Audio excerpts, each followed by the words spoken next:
know how we're going to follow those two.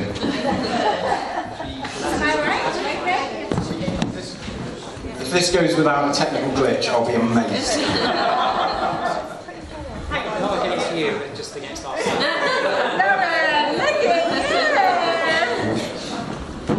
There's going to be a lot of mic passing as well, so apologies for that. Ladies and gentlemen, bride and groom, we'd like to thank everyone for being here today for this special day for Adam and April. Yay! For those who don't know us, my name is Matt. And I'm Andy.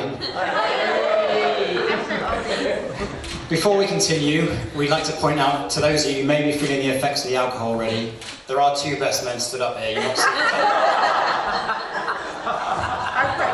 And also to warn you, we are both unaccustomed to public speaking. In fact, we've both been fairly nervous today before the speech. In fact, the last time we were this nervous was when we were last subjected to Adam's driving. There is more on that later. We'd like to thank the bridesmaids for all their help today. Haley organised most of the hen do, so thanks for that. Thank you. Well done. I'm sure everybody here will agree Abel's looking fantastic today. A lot of mic passing going on. Too much. Most importantly, we'd like to congratulate the happy couple, Adam and April. Everyone here has been lucky enough to spend time in their company and know what a great couple they are. And we heard it's traditional to embarrass the groom in a best man speech. Then we thought, where's the challenge in that? Alan's perfectly able to embarrass himself all on his own, as you'll see here. This is not going to work. Please hit the button.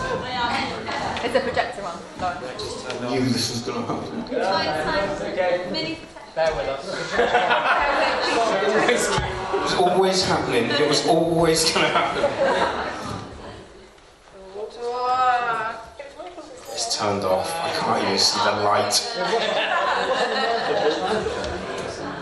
It worked perfectly earlier. Honestly, we were here at 9 o'clock in the morning. You just pick the socket out. It's not my fault. I didn't do that. It's always you.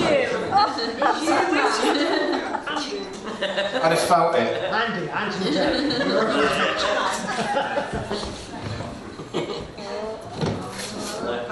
Windows.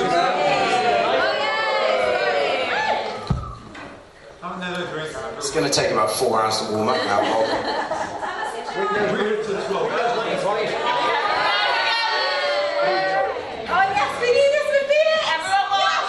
We've got no sound.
Growing up,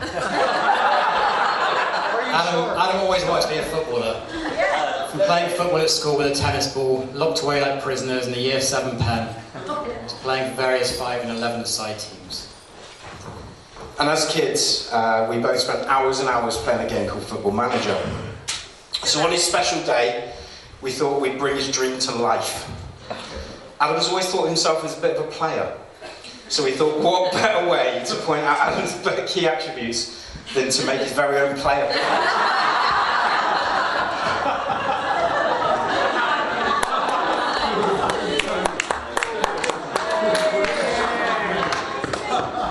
Now don't worry, I'm not going to talk about his first touch. His technique, stamina, definitely not his finishing.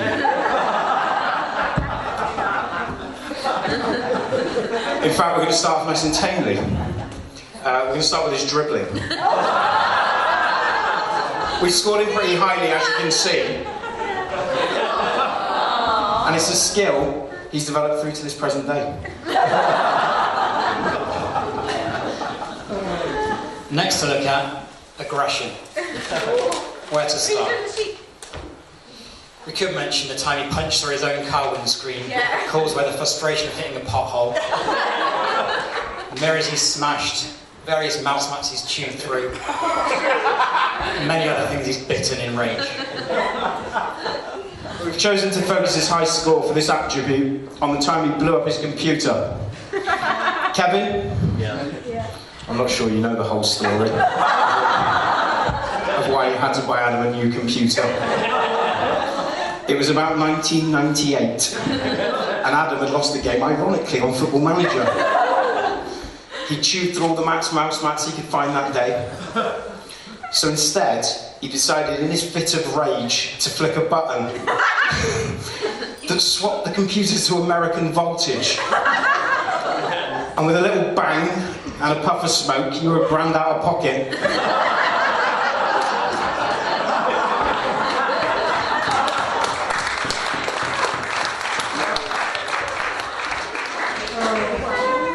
Happy about that. Right. Next, on to bravery. This could be mistaken for stupidity.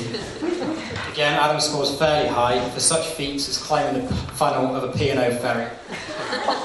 For the time he was bitten by a feral dog in Paris, we told him he contracted rabies. He went white and his lips turned blue. Well, his tits didn't turn blue.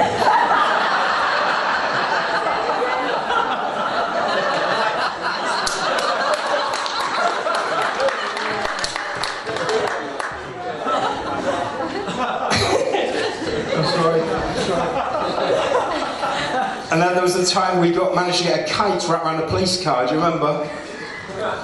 Alan was brave and went and got it off the police and I ran away. Actually, yeah.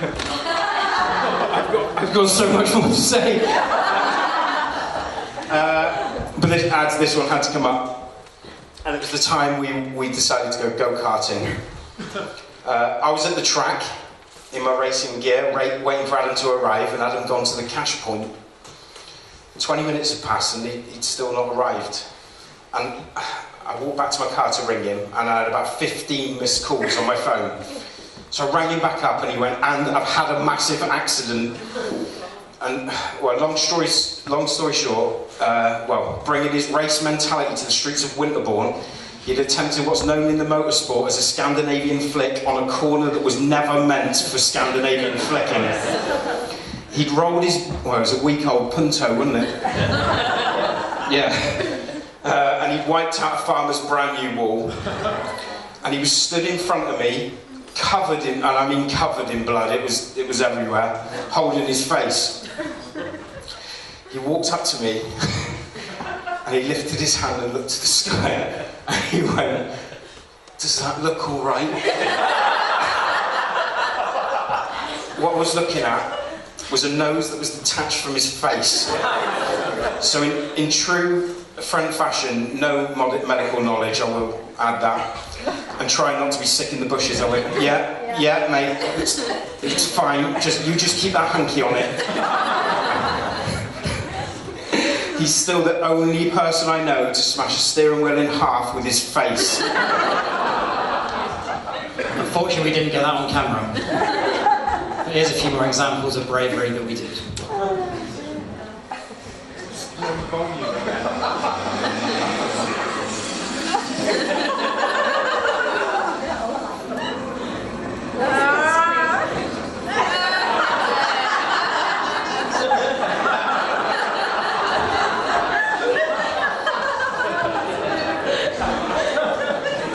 Which brings us to bravery. No, brings us to passing. We've already done bravery. We literally just did it. Adam's passing of the blame is legendary.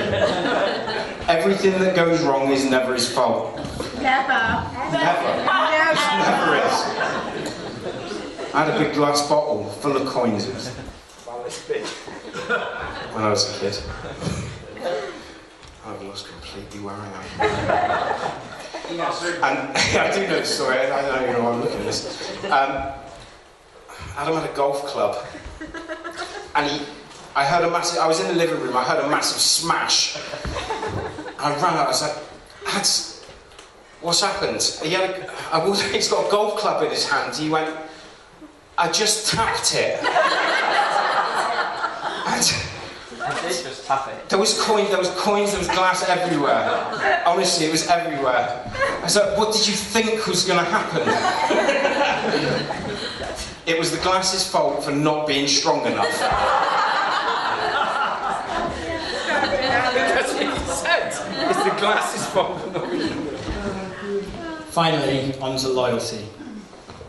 It's off screen, so don't worry about it.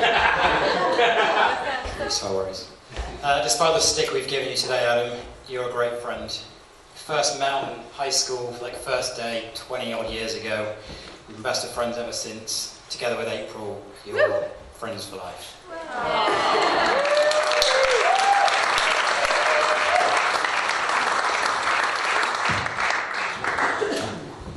I've known Adam for 30 years now. You honestly, everyone, you couldn't ask for a more loyal friend. It's honestly been an honour to be asked to be best man today. I know Adam will always look after April, and I know they'll always be really happy together. We've been on many great adventures together on our trips around Europe and beyond. Before we go, we'd like to share some of these times with you.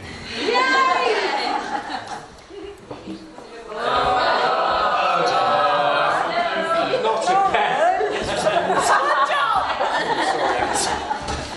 2 seconds.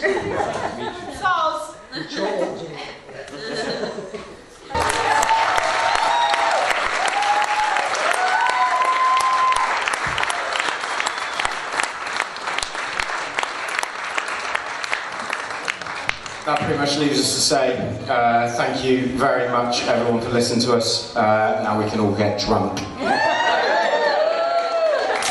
If you raise your glasses to the next adventure for Adam and April, Mr. and Mrs. Hart.